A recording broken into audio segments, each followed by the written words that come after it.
네, 안녕하세요. 지난 시간에 제가 4차 산업혁명에 대한 소개 그리고 우리 일상에 어떤 영향을 미칠 수 있는지에 대한 말씀을 드렸고요. 오늘은 조금 더 구체적인 기술 사례들, DNA, 즉 데이터, 네트워크, AI라고 하는 세 가지 기술에 초점을 두어서 설명을 드려보도록 하겠습니다. 우선 데이터 관련돼서 일단 한마디로 말씀드리면 이제 전 세계 기업들이 데이터 때문에 지금 난리입니다. 전쟁 중이고요. 글로벌 기업들 대부분이 이제 데이터 기반의 어떤 플랫폼 기업으로 전환을 빠르게 하고 있습니다. 전 세계적으로 데이터의 생산이 되는 속도나 그 양은 정말 엄청납니다. 예를 들면 뭐 최근 조사에 따르면 2019년에 전 세계적으로 41 제타바이트 데이터가 생성되었다라고 하는데요. 조금 감을 잡기 어려우실 것 같아서 제가 조금 비유를 해보면 41 제타바이트가 어느 정도 되는 양이냐면 전 세계 인구가 약 80억 명이라고 우리가 예측을 합니다. 그 80억 명 모든 사람 한 사람한테 요즘 우리 흔히 주변에서 볼 수 있는 1테라바이트짜리 뭐 SSD나 하드디스크를 5개씩 나눠주는, 그래서 그걸 꽉 채워라라고 할 만큼의 많은 양의 데이터가 되고요. 그래서 당연히 그런 데이터가 기업의 경쟁력을 좌지우지할 수 있는 중요한 자산이 될 것이고, 데이터를 잘 처리하고 이용할 수 있는 기업, 그렇지 않은 기업 간의 차이가 발생하게 되고, 그로 인해서 많은 기회의 차이가 생길 걸로 생각을 할 수가 있겠습니다. 예를 들면 글로벌 시가총액 1위부터 10위까지의 기업을 열거해 볼 수 있는데요. 1위는 미국의 애플입니다. 여러분이 잘 아시는 미국의 IT 기업 애플이고요. 얼마 전까지만 해도 이제 1위를 달렸던 기업이 사우디의 석유 기업 아람코입니다. 반면에 지금은 애플에 밀려서 2위로 내려앉았고요. 그 뒤에 이제 계속 IT 기업들이 등장합니다. 예를 들면 빌 게이츠로 유명한 마이크로소프트가 3위, 그리고 아마존이 4위, 구글이 5위, 이런 식이 됩니다. 그래서 10개의 글로벌 시가총액 1위부터 10위 기업 중에 단 하나 사우디 아람코를 제외하고는 IT 기업이거나 IT와 관련 있는 데이터 기업으로 볼 수 있겠습니다. 그래서 이미 글로벌 기업들은 데이터의 어떤 중요성을 인지했고 데이터를 이용한 여러 가지 기회를 잡고 있다라고 생각을 할 수 있겠습니다. 테슬라가 그럼 단순히 자동차 제조사냐? 그렇지 않습니다. 테슬라는 이제 그런 자동차 제조를 넘어서는 더 큰 비전을 가지고 있다라고 알려져 있고요. 테슬라를 창업한 일론 머스크는 굉장히 이제 유명한 분이고, 테슬라만 창업한 것이 아니라 이제 스페이스 X라고 하는 그런 우주선을 만드는 그런 기업, 그리고 뉴럴링크라고 하는 우리 머릿속에 들어가는 어떤 센서를 이용해서 뇌파를 읽어내고자 하는 그런 뉴럴링크라고 하는 회사, 그리고 교통수단, 예를 들면 뭐 LA에 있는 일론 머스크의 옛날 저택으로부터 LA 공항까지 지하를 뚫어서 진공을 만든 다음에 그 안에 왔다 갔다 하는 하이퍼룹과 같은 그런 운송수단, 이런 것도 만들어내고 있고요. 그리고 이제 오픈 AI라고 하는 제가 나중에 말씀드리겠습니다만 AI를 연구하는 그런 기업도 테슬라가 설립을 했습니다. 그래서 테슬라의 어떤 그 성격이 무엇이냐? 자동차 제조사라고 부르기에는 사실은 이제 그런 시절은 넘어섰고요. 모빌리티 데이터 플랫폼 기업으로 빠르게 변화하고 있습니다. 무슨 뜻이냐 하면 이제 테슬라가 만든 자동차를 탄다라고 하는 것은 이제 데이터를 수집하는 센서를 타고 있다라고 보셔도 된다라는 거죠. 차량 내부 그리고 차량 외부에 이제 다양한 종류의 센서가 내장이 되어 있는데, 이런 걸 이용해서 수집한 데이터의 가치가 예를 들면 약 10년 후 2030년경에 7,500억 달러, 한화로 약 800조 원에 달할 것으로 예측을 하고 있습니다. 그럼 이렇게 많은 데이터를 수집해서 무엇을 하느냐? 다양한 곳에 쓰일 수가 있습니다. 뭐 1차원적으로는 차량을 좀 더 좋게 하는 데 쓸 수 있고, 자율주행을 더 개선하는 데 활용할 수 있을 것입니다. 하지만 거기서 끝나지 않습니다. 결국 완전한 자율주행 시대가 오면 운전자가 필요 없고 우리는 그냥 차 안에서 그냥 뭐 시간을 죽인다라고 표현을 하는데, 그냥 기다리거나 아니면 책을 읽거나 뭐 엔터테인먼트를 찾게 되겠죠. 그래서 그런 거와 관련된 데이터 기반의 서비스 나올 수 있고요. 그 다음에 뭐 자동차의 보험이나 아니면 뭐 자동차의 서비스, 그리고 특히 이제 요즘 전기차로 가게 되면 또 나오는 중요한 비즈니스 기회가 배터리에 대한 재활용입니다. 그래서 이런 가치를 알아보고 테슬라의 이제 시가총액은 끊임없이 증가를 하고 있고요. 2021년 1월 말 현재 약 8,300억 달러, 한화로 약 917조 원의 규모로 성장을 했습니다. 다음은 넷플릭스의 사례를 제가 말씀드려 보겠습니다. 요즘 비대면 활동이 많아지면서 넷플릭스와 같은 스트리밍 서비스 이용이 크게 늘었는데요. 넷플릭스의 경우에는 이제 스트리밍 플랫폼 기업을 넘어서서 그것을 더 확장시켜서 고객 데이터에 대한 플랫폼 기업으로 다시 태어나려고 하고 있습니다. 넷플릭스도 그렇고 페이스북도 마찬가지고 구글도 그렇고 뭐 아마존도 역시 크게 다르지 않습니다. 추천 시스템이라고 하는 그런 기술에 기반을 한 그런 기업이라고 볼 수 있는데요. 기술적으로 이런 추천 시스템을 구현하는 방식에는 크게 두 가지가 있습니다. 하나는 협업 필터링이라고 불리는 방식이고요. 이것은 이제 만약에 제가 구매자라고 하면 저와 비슷한 구매 이력을 갖는 사람이 있다라고 가정했을 때 그분은 A라고 하는 물건을 샀는데 저는 아직 안 샀어요. 그러면 저에게 그 물건을 추천해주는 그런 방식이 됩니다. 또 다른 방식은 컨텐츠 기반 필터링이라는 방법이고요. 이거는 이제 어떤 컨텐츠를 이 사람이 봤느냐를 분석해서 뭐 추가로 비슷한 그런 유형, 비슷한 내용을 갖는 그런 것들을 추천해주는 방식이라고 볼 수 있습니다. 그래서 이 추천 시스템의 역사는 사실 길고 오래됐고요. 수십 년간 우리가 연구를 해왔습니다. 최근 들어서 소위 말하는 딥러닝과 같은 최신 인공지능이 발전하게 되면서 한 걸음 더 도약했다라고 보실 수가 있겠습니다. 그래서 최근에 깜짝깜짝 놀라는 경우가 많습니다. 예를 들면 제가 보는 인터넷 상에서 갑자기 뭐 여성의 신발이 이렇게 나오면서 여기에 관심 있으십니까? 라고 묻는데 저는 전혀 관심 없거든요. 근데 봤더니 이제 저의 배우자가 이제 신발을 이렇게 검색한 그런 기록, 그리고 같은 집에서 인터넷을 접속했기 때문에 가족으로 생각하고 저에게 추천하는 이거 하나 사주지 그러세요. 뭐 이런 의미라고 저는 생각을 합니다.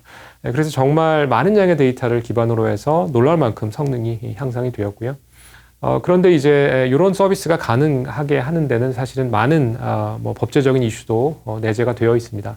예를 들면 이제 넷플릭스를 가입할 때 나의 데이터를 공유하는데 동의한다, 이런 동의를 하셨을 거예요. 그래서 국내에 이제 비슷한 기업들이 겪는 애로사항이 글로벌 IT 기업들이 정보를 내놔라, 그러면 가입이 안 된다라고 아주 강하게 요구함에도 불구하고 동의를 하고 가입을 하세요. 근데 반면에 같은 류의 어떤 그런 동의를 국내 기업들이 요청을 드리면 많은 경우에 거부감을 갖거나 거절하는 경우가 많다라고 합니다. 그래서 이런 역차별로 인해서 이제 국내 기업이 성장하는데 조금 어려움을 겪는 경우도 있습니다. 그로 인해서 기업 간의 경쟁력의 차이가 발생할 수 있겠죠.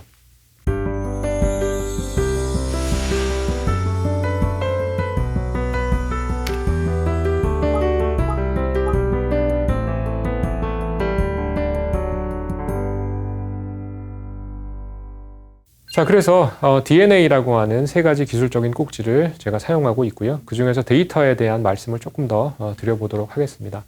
코로나19가 우리에게 찾아오면서 이제 데이터 기반의 디지털 경제의 전환, 소위 말하는 DX, 디지털 트랜스포메이션이라고 하는 것들이 보다 빨라지고 있다라고 이야기를 합니다. 그래서 이런 위기에 대응하기 위한 대규모 경기 부양책, 이런 부양책들을 각국이 발표하고 있고요.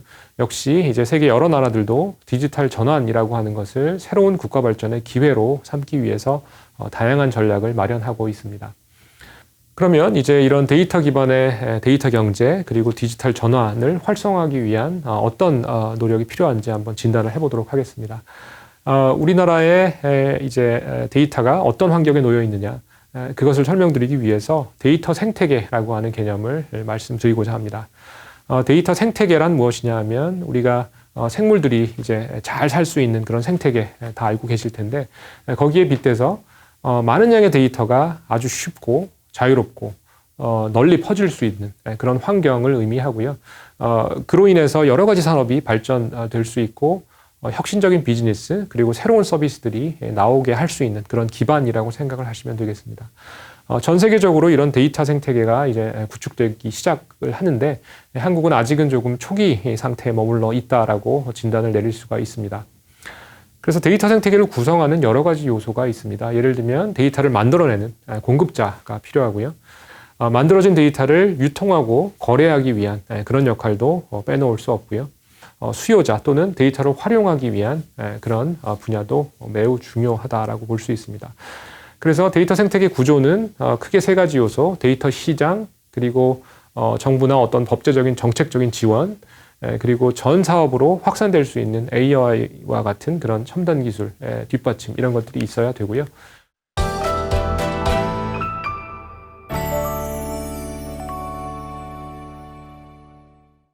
그리고 이제 여러 산업에서 데이터 활용을 하려면 의외로 많은 법제적인 걸림돌이 있습니다.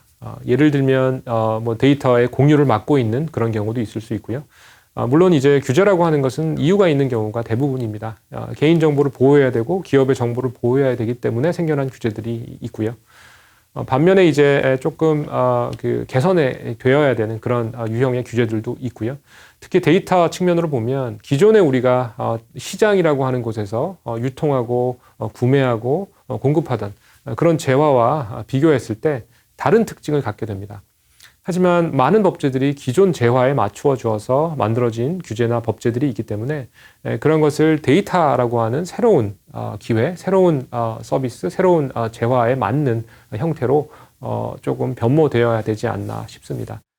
예를 들면 이제 데이터 시장 측면으로 보면 양질의 데이터가 부족하다라는 민간의 의견이 아주 큽니다. 특히 이제 활용 가능성이 높은 그런 데이터가 부족하다라는 의견. 그리고 데이터를 유통하고 거래하려면 가격 같은 것이 매겨져야 되는데 데이터의 가치를 평가하는 것이 아직도 쉽지 않은 그런 상황입니다. 그래서 부동산이나 다른 재산은 이제 그 가치를 평가할 수 있는 그런 시스템이 갖추어져 있는데 상대적으로 볼 때 데이터는 그런 가치 평가나 이런 것들이 아직 취약한 그런 상황이고요. 그리고 데이터를 활용하는 데 있어서 사실은 많은 시너지를 낼 수 있는 것은 다른 종류의 데이터를 결합해서 이렇게 활용할 때 큰 효과가 있을 수 있습니다. 예를 들면 이제 뭐 그 통신에서 우리가 그 확보한 데이터하고 그 다음에 뭐 금융이나 이런 쪽에서 확보한 데이터를 서로 융합한다면 따로따로 활용하는 것보다 더 큰 그 활용 가치를 찾을 수 있는 그런 원리가 됩니다. 그래서 데이터 시장 측면이나 아니면 정부 정책 측면에서 끊임없는 그 개선이 요구되는 그런 상황이라고 볼 수 있겠습니다. 그래서 정책 방향 측면에서 말씀을 드리자고 하면 일단은 종합적으로 데이터에 대한 정책을 다시 한번 조망해보고 구체적으로 어떤 문제점이 있는지 파악하고 그런 정책의 체계를 확립하는 일이 반드시 필요합니다. 그리고 어디까지나 정부는 조력자로서 활동을 하고 민간 중심의 어떤 데이터 가치 사슬의 혁신이 이루어지도록 도와야 할 것입니다. 그리고 일부 산업이나 일부 계층만을 위한 그런 변화가 아니라 많은 국민이 체감할 수 있는 그런 성과도 끊임없이 만들어져야 된다라고 생각을 합니다. 자, 그래서 제가 DNA 중에 D, 데이터와 관련된 말씀을 드렸고요. 그 다음은 DN, 즉 네트워크와 관련된 말씀을 드리려고 합니다. 네트워크라고 하면 유선 네트워크도 있고 무선 네트워크도 있습니다. 유선 네트워크라고 하면 소위 말하는 랜선이죠. 그래서 이제 무선이라고 하면 스마트폰이나 아니면 요즘 뭐 컴퓨터들 많이 이제 인터넷에 무선으로 연결이 되게 되는데 집을 벗어나서 이 바깥에서 예를 들면 자동차 안에서 그리고 우리가 걸어 다니면서 이렇게 활용하는 것을 모바일 네트워크라고 이야기를 합니다. 그래서 한국이 세계적으로 보면 이 모바일 네트워크의 강자입니다. 예를 들면 이제 지금 5G 여러분이 이제 많이 접하시고 있으시죠. 그래서 G는 세대를 뜻합니다. 그래서 5번째 세대라는 뜻이고요. 5G 직전이 4G였고요. 다른 마케팅 용어로는 LTE라고도 불립니다. 그래서 가상현실이나 증강현실, 홀로그램이나 자율차와 같은 그런 다양한 응용을 열고 있는 그런 혁신적인 모바일 기술이라고 볼 수가 있겠습니다. 그래서 각 세대 간에는 약 10년 정도의 갭이 있고요. 예를 들면 4G 이후에 약 10년 후에 5G가 나왔습니다. 그리고 지금은 소위 말하는 6세대 6G를 설계하고 있는데 아마도 2030년경에 본격적으로 보급이 되리라 생각을 합니다. 6G를 열 때도 한국이 세계 최초이기를 희망하고요. 전 세계적으로 보면 미국, 중국과 함께 한국이 5G의 중요한 선도 국가로 자리매김하면서 치열한 기술 주도권 확보를 위해서 노력을 기울이고 있습니다. 자, 다음은 DNA의 마지막 A 꼭지가 되겠습니다. 그래서 A는 인공지능 AI를 뜻하고요. 그래서 인공지능의 공학적인 정의는 사람처럼 생각하거나 행동하는 장치를 만드는 일이라고 정의할 수 있습니다. 그런데 그 사람이란 그냥 모든 사람을 뜻하지는 않고요. 이 방송을 보고 계신 시청자분들처럼 이성적이고 합리적으로 생각하고 판단하는 그런 사람처럼 이제 그 행위하는 그런 장치를 만드는 일로 정의를 할 수가 있습니다. 인간의 학명이 호모 사피엔스 사피엔스인데 그게 이제 현명한 존재다라는 뜻이잖아요. 그래서 결국은 이제 생각할 수 있음이 인간의 본질이라고 생각을 하실 수 있습니다. 그래서 결국은 사람의 생각을 대체하는 인공지능이기 때문에 사람으로서 기능하고 행위하는 거의 대부분의 곳에 인공지능의 활용을 상상하실 수 있습니다. 물론 아직까지 모든 것이 가능하지는 않습니다만 인간의 생각을 필요로 하는 곳에 아니면 인간의 지능을 필요로 하는 곳에 인공지능이 쓰일 수 있는 것이죠. 그리고 또 한 가지 이제 제가 학계에 있으면서 많이 듣는 질문이 이제 이런 거예요. 그래서 인공지능 써서 어떻게 돈을 벌 수 있느냐 이런 질문이고요. 실제로 산업체에서도 비슷한 고민을 하신다라고 들었습니다. 그런데 한 가지 이제 오해하지 않으셨으면 좋겠는 게 인공지능 자체로 어떤 그 서비스를 하거나 그 자체로 많은 돈을 벌 수 있는 그런 회사의 숫자는 소수입니다. 그것보다는 지금 하고 계신 일에 인공지능을 접목해서 훨씬 더 편하고 정확하고 빠르게 할 수 있는 그런 도구로서 인공지능을 바라보시는 것이 지금 현재 기술 수준에서는 더 정확하지 않나 싶습니다. 그래서 인공지능의 파급은 뭐 명약관화하고요. 그래서 인공지능을 새로운 전기다. 우리가 벽에 있는 콘센트에 플러그를 꼽으면 전기가 나오잖아요. 마찬가지로 인공지능이 필요한 곳에서 우리가 인공지능을 요청하면 인공지능이 우리에게 주어지고 그리고 정전이 되어야 우리가 전기의 존재를 알 수 있듯이 인공지능이 우리 주변에 이제 확산되어 있음을 인지하지 못하고 지날 거다라는 예언을 많이 합니다. 그래서 그만큼 인공지능의 파급력은 클 것으로 보고요. 그래서 제가 한 가지 이제 인공지능의 사례를 가지고 왔는데요. 이미지요, 비디오, 텍스트, 음성 이런 우리가 인간으로서 그 커뮤니케이션하는 그런 많은 데이터들이 그런 고차원 데이터입니다. 그러다 보니까 전통적으로는 고차원 데이터를 제대로 다루지 못했고 딥러닝이라고 하는 새로운 종류의 인공지능 기술이 나오면서 그런 고차원 데이터를 훨씬 더 잘 다룰 수 있게 됐어요. 다른 말로 하면 기존에 만들 수 없었던 예를 들면 세상에 존재하지 않는 사람의 얼굴, 세상에 존재하지 않는 사람의 목소리 아니면 이미 돌아가신 고인이 된 분의 목소리 그리고 우리가 직접 쓰지 않은 신문기사, 사람이 쓰지 않은 신문기사 이런 것들을 정말 자연스럽게 만들 수 있게 된 것이죠. 공학이나 이런 것을 넘어서서 여러 가지 분야에 파급돼서 심지어는 인문학이나 예술 쪽에도 인공지능이 접목이 되고 있습니다. 그 추가적인 사례를 제가 가지고 왔습니다. 예를 들면 사람의 얼굴을 자유자재로 만들어낼 수 있는 그런 인공지능의 사례이고요. 얼마 전까지만 해도 사람 얼굴을 제대로 못 만들었습니다.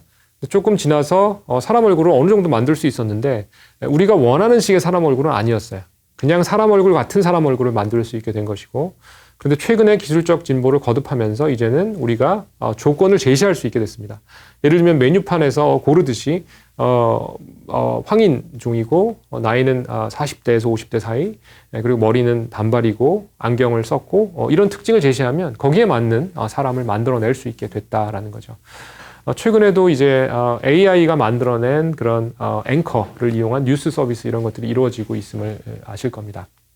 자, 그래서 한 10년 전, 2010년경에 이제 딥러닝이라고 하는 새로운 종류의 인공지능이 이제 제안이 되었다라고 말씀드렸고요.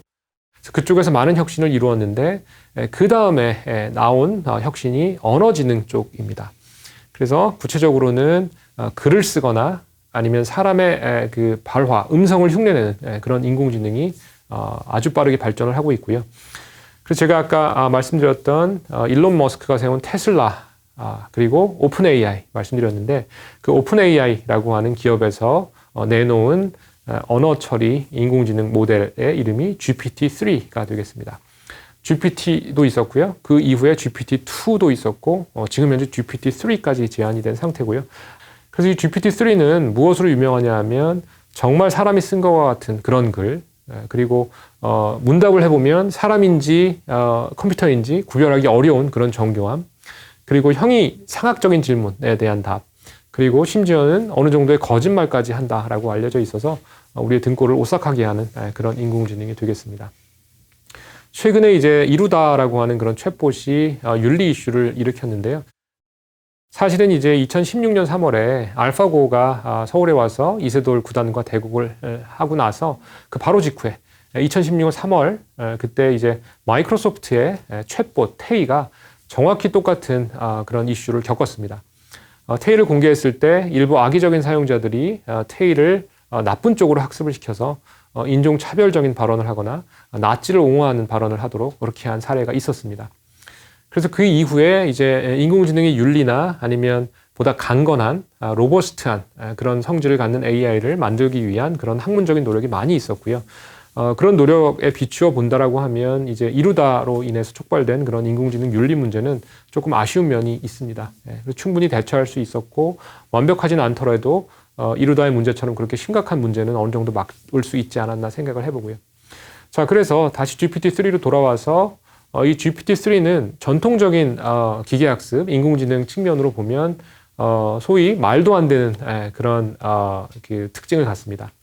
예를 들면 매개 변수의 숫자가 전통적으로는 뭐 많아야 2개, 3개, 10개 이런 수준이었는데 이 GPT-3라고 하면 무려 1750억 개의 매개 변수를 갖습니다. 그러니까 오랜 연구자들 입장에서 보면 이것은 실존할 수 없는 그런 정말 거짓말과도 같은 그런 모델이 되고요. 그 다음에 이제 이런 모델을 학습시키는 데 있어서 아마 여러분 평생 읽으신 책의 숫자를 뭐 헤아려 보시면 10,000권 쉽지 않을 겁니다. 그런데 이 GPT-3 같은 경우에는 무려 4,990억 건의 단어를 이용해서 학습을 했고요. 아마도 인류가 만들어낸 거의 모든 디지털 정보를 이용했을 것으로 추정이 됩니다. 그리고 연산장치, GPU라고 하는 연산장치 측면으로 보면 약 350기가바이트의 메모리를 소요할 만큼 큰 양의 학습이 요구가 되었고요. 그리고 이제 그 비용도 뭐 100억을 상회할 만큼의 막대한 양의 비용이 들었습니다. 그래서 최근에 이제 이런 아주 대용량 그 서비스들이 나오게 되면서 많은 그 국가적인 지원 이런 것에 그 목소리가 나오고 있습니다. 예를 들면 이제 이렇게 큰 방대한 양의 인공지능 모델을 국가적인 노력을 기울여서 학습을 시켜놓고 그렇게 학습된 인공지능을 가져다가 그 개개 기업들이나 연구기관에서 사용한다면 훨씬 합리적이고 효율적이라고 생각을 할 수 있겠습니다. 이제 한참 전에 나온 가타카라는 영화가 있는데 거기서는 이제 그런 DNA 기술을 바탕으로 한 좀 우려스러운 상황도 좀 예견을 하고 있습니다. 예를 들면 유전자 검사를 통해서 입사의 어떤 그런 가능성이 차단될 수도 있고 생명보험이나 이런 거에 불가능하게 될 수도 있고요. 그래서 여러 가지 그 부작용도 있을 수 있습니다만 어쨌든 우리의 유전자나 이런 것을 인공지능으로 분석할 수 있다, 완벽히 분석할 수 있다라고 하면 무병장수의 꿈에 조금 더 다가갈 수 있으리라고 생각을 합니다. 자, 그리고 인공지능이 이제 어떤 그 소프트웨어적인 그런 혁신만은 아닙니다. 결국은 이 소프트웨어를 구현하고 실제로 우리가 사용을 하려면 하드웨어에 접목이 되고 이식이 되어야 되고요. 그래서 이제 최근에 우리가 접했던 가장 좋은 소프트웨어와 하드웨어의 융합 사례가 있습니다. 바로 애플이라고 하는 거대 IT 기업이 인텔이라고 하는 반도체 제왕과 결별한 그런 사건인데요. 아무 대책 없이 결별하지는 않았습니다. 애플이 이제 수년간 반도체 설계를 위한 그런 내공을 쌓았고요. 그 결과 최근에 M1이라고 하는 칩을 장착한 그런 애플의 컴퓨터를 내놨습니다. 학계나 산업계의 반응은 매우 고무적입니다. 인텔이 장악했던 그런 기존의 시장에서 독점 구조에서 다극화 시대로 가고 있는 그런 양상이 아닌가 싶고요. 이런 트랜지션, 변화의 틈바구니에서 한국도 중요한 기회를 잡아야 된다라고 생각을 합니다. 예를 들면 한국이 지금 세계적인 경쟁력을 보유하고 있는 쪽이 메모리 반도체인데요. 이런 제2의 메모리 반도체로 우리가 만들 수 있는 것이 예를 들면 AI 반도체가 되겠습니다. 그래서 AI 반도체에도 많은 관심과 투자가 이루어져야 될 것으로 생각을 합니다. 자, 그래서 한국이 이제 여러 가지 AI 측면, 4차 산업혁명 측면에서 여러 가지 도전의 직면에 있습니다. 뭐 해외에 있는 여러 연구자들과 얘기를 해보면 상당히 경쟁력이 있는 그런 분야를 다수 보유하고 있고 거기에 더해서 이제 ICT 인프라 쪽도 상당히 이제 강합니다. 그래서 이런 탄탄한 산업 기반과 세계 최고에 속하는 그런 ICT 기반을 잘 융합한다면 우리가 뭐 코로나로 촉발된 이런 위기 그리고 앞으로 다가오게 될 여러 가지 어려움을 잘 극복할 수 있는 그런 새로운 기회를 잡을 수 있지 않나 생각을 해봅니다. 반면에 그런 기술적인 혁신이 우리 사회에 녹아들기 위해서는 추가적인 노력이 필요합니다. 예를 들면 인공지능의 시대에 가장 우려하는 것이 일자리 문제다라는 설문조사가 있듯이 이제 기술적인 혁신이 사회에 파급되고 전파되려면 사실은 더 섬세하고 더 세심한 배려가 필요합니다. 사회적인 변화를 이끌어내기 위해서 기술적인 혁신과 사회적인 변화 사이에는 큰 간극이 존재하고요. 그 간극을 메꾸기 위해서 많은 분들의 노력이 이루어지고 있다라고 생각을 해주시면 좋을 것 같습니다. 제가 준비한 강연은 여기까지입니다. 감사합니다.